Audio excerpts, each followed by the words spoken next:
We're here at the NJEA Convention in Atlantic City, 164th convention, and we are honored to be joined by the president of the NJEA, Marie Blistan.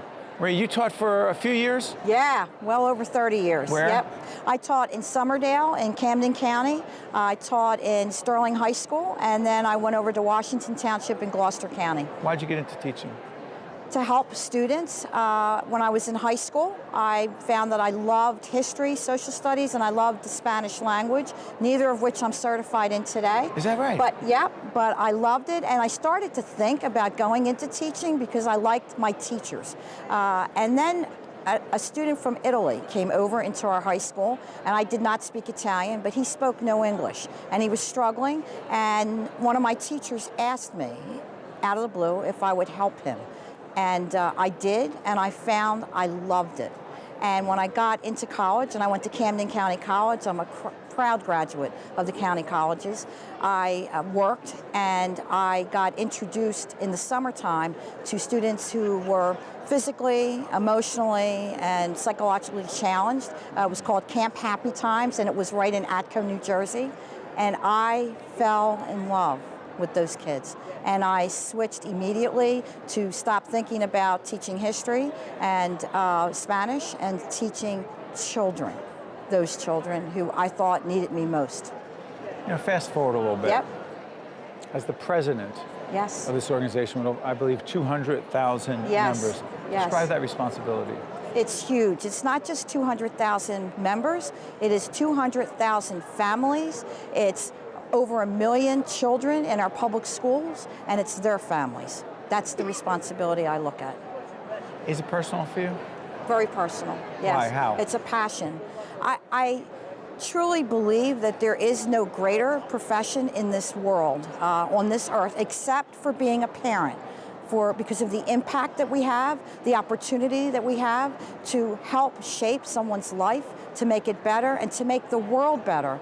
You know, often our members, we don't really see the fruits of our labor. We see them during that year, or even during if they're K-8 or through the high school. But they go on into life and into society, and they become and do all kinds of great things. You know, the NJEA is such a powerful force. I was talking to your executive director, Ed Richardson, Yes. about this. Being involved in the political process is a necessity for the NJEA? Absolutely. Make the case. Well, we are public employees, and as public employees, we depend on public funds, and those public funds are overseen by elected officials. And we need to make sure that we are the priority. Again, because I don't think that there is any greater charge in this earth than working with children and providing for them. There'll be a new governor. Yes. Well, the show will be seen as we move into 2018. Phil Murphy will be the governor of the great state of New Jersey. You say what to that? I say we are thrilled. He has come to us. He was here at the convention. He was here at the convention this morning. He thanked us. He talked about the great things that he was going to do because he knows that public education is the cornerstone of this democracy, of this country, and of this state. Number one issue in 2018 from your perspective, on behalf of the teachers, the educators, public school educators in the state would be? Well, I think first we have to make sure that we recognize it's not just teachers. 200,000 employees of our support professionals are as equal to us as the certified and the active, and don't forget our retirees. We have almost 30,000 of our retirees. So all of the issues that affect them and public education will be number one. Where does go ahead, I'm sorry. I was going to say, Phil noted in his remarks this morning. You're on a first name basis with the governor. I just want to say that. Certainly, yes, I am. Yes, I am. And I am proud to call him ambassador and now governor-elect, Go let me ahead. tell you. He noted that school funding was going to be right at the top of his list, and I absolutely support that. We've been underfunded over $9 billion, and that has a residual effect, not just in our classrooms, in our schools. When I saw arts programs cut, when I saw physical education cut, when I go into buildings, Stephen, I don't see a school nurse in every single building. I am upset, I'm bothered when I see school facilities that have been underfunded and are falling apart. That is just unacceptable. Because of economics. Because of, absolutely. So when he puts that down as number one, $9 billion over these many years that it's been underfunded, I absolutely support him because I know that there are going to be a lot of residuals that are going to be seen right into our classrooms, our school buses, our cafeterias. Let me ask you about morale of teachers. I'm curious about this.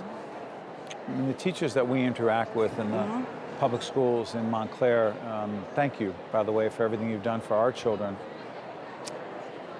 Unless I'm not reading it right, they pretty much seem upbeat, positive, love their job, but I know that can't be the totality of the profession. How do you fight against, dare I call it, teacher burnout? Well, there are a lot of reasons for teacher burnout. And, it comes down, again, to whether we're holding the profession as a priority in our community and in our state. Do they have the resources they need to get through the day? And I think, again, over the last 8 years, the attacks that we have been under, verbal attacks, attacks that were physical in that they withheld funding for our public schools, it starts to wear and tear on our members. How about standardized tests? Yes. Add to it? No. Add to it? It no, it's overused and it's abused. Meaning add to the frustration for some teachers? Yeah, absolutely. Explain that to folks. Because, look, again, I've been in the classroom well over 30 years. I've had kindergarten through 12th grade students over that time. There is absolutely a need and a place for standardized testing and for regular testing. What is the place? The place is to measure a student where he or she is at that moment in time, and then to use it diagnostically to see what else we need to do to move that student forward. It has taken a far right turn or a turn overused and misused, right? It's not the sum total of a student. We're not measuring on a standardized test a student's ability to play music or to draw art. What are we measuring through these tests? We are measuring, in your opinion? Well, we are not measuring students' learning on that test. That much I will tell you. That much I will tell you. And so what message is there for parents like myself, my wife? Like we say, okay, you got to take the test. You got to get ready for the test. Yeah. Well, that's why it's got to be done. It's the law. Well, until we change the law, right? Until we get legislators in place who understand what the place is of testing and are there to support this profession and to support their children. But you're saying it's really not the best way to measure where our own kids, students, children are. If it's being used as the only way, it is wrong. It is downright wrong. That's correct. How much you love what you do as the president of the NJEA?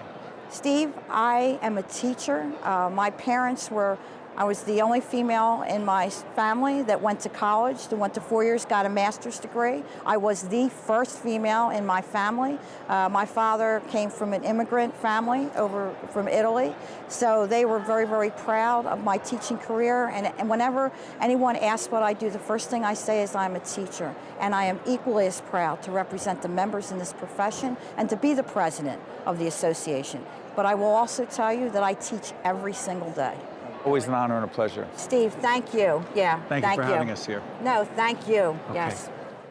State of Affairs with Steve Adubato is a production of the Caucus Educational Corporation, celebrating over 25 years of broadcast excellence.